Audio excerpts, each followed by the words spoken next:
Alrighty, so today we're going to be taking on floor 14 of the Tower of Trials. These actually just came out today, so yeah, if you need floor 13, I did just release a video on that, so feel free to check out the channel.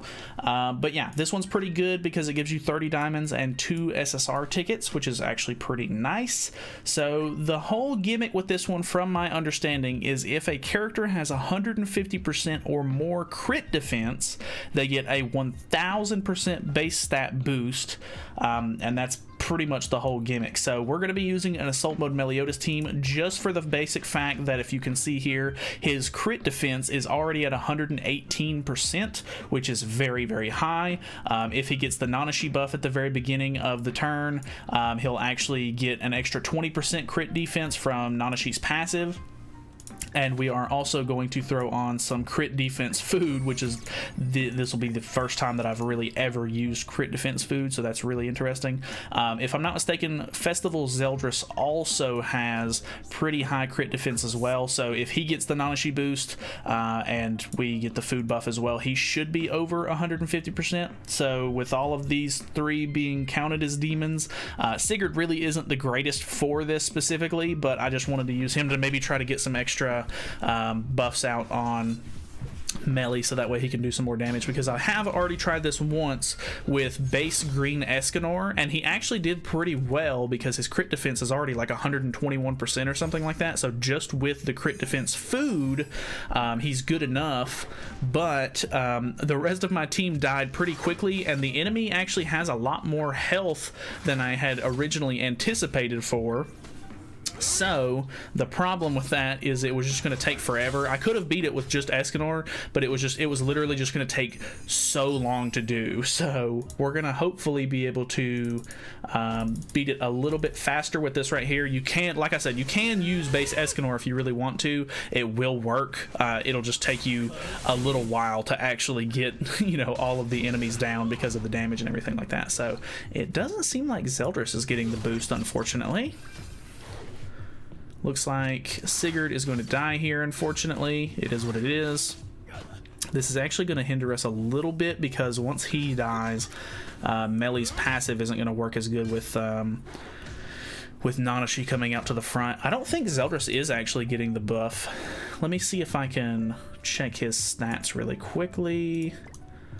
So his crit defense is just under, so it's 142.3, so he's not quite getting enough to actually be able to deal like big damage or anything like that. We're just going to go for as many attacks as we possibly can. I'm assuming in this run the other two, I'm assuming Zeldris and Nanashi are both going to end up getting killed, which is a little bit unfortunate, but it just kind of is what it is. It's just going to be about me sitting here and beating through these enemies by pulling the right cards, I guess. So I guess it's just going to be a little bit more time consuming than I had originally anticipated, but it's honestly, it doesn't seem like it's too hard. Honestly, with 1000% extra base stats on melee, you're going to be able to survive anything that they throw at you, as long as your, you know, crit defense is high enough. Actually, I wonder, am I going to be screwed here if I don't get the Nanashi buff? His crit defense is at 195.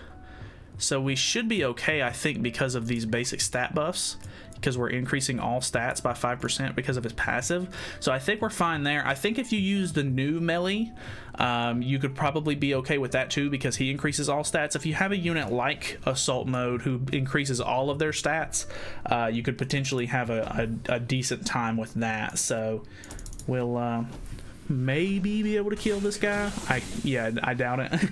I guess we're just going to end up losing the other two of our teammates here. And then he patiences.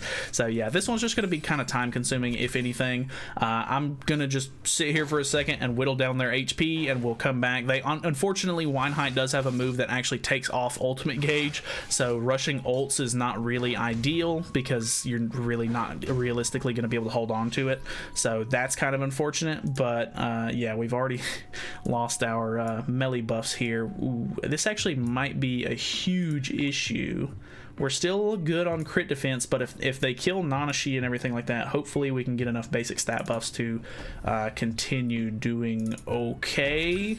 Let me put up this just to see if I can help prevent some of them from using ultimates and stuff like that. But yeah, I'll be back in just a second once I've whittled them down a little bit more, and we'll see how it goes. All right, just out of curiosity here, I was able to keep the ultimate because Weinheidt didn't use any cards in the last turn.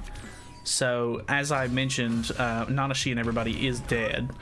We didn't quite kill Weinheidt here, which is a little unfortunate, but we did get the basic stat increase, which is kind of nice. That should help us hopefully whittle them down a little bit faster, but I guess give me another second and we'll come back once the we're about to win, I guess.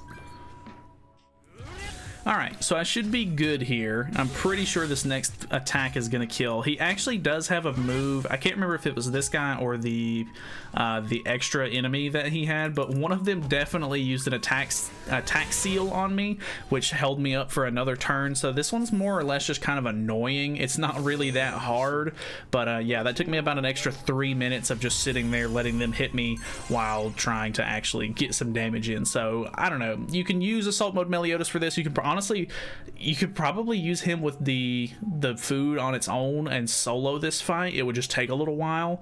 Or if you want to, like I said, I was able to do it with Green Escanor as well. I just didn't go through the entire thing because it would have taken forever, and I figured this would have been faster. But yeah, you can definitely use Green Escanor for this. But yeah, that's pretty much it. Hopefully you guys enjoyed the video. Hopefully this was helpful. Thank you guys so much for watching. If you have not subscribed already, feel free to. I have a lot more content and everything like that, and plus next time we're going to be going over the floor 15 guide. So yeah, I will see you guys then. Thank you guys so much for watching. See you then.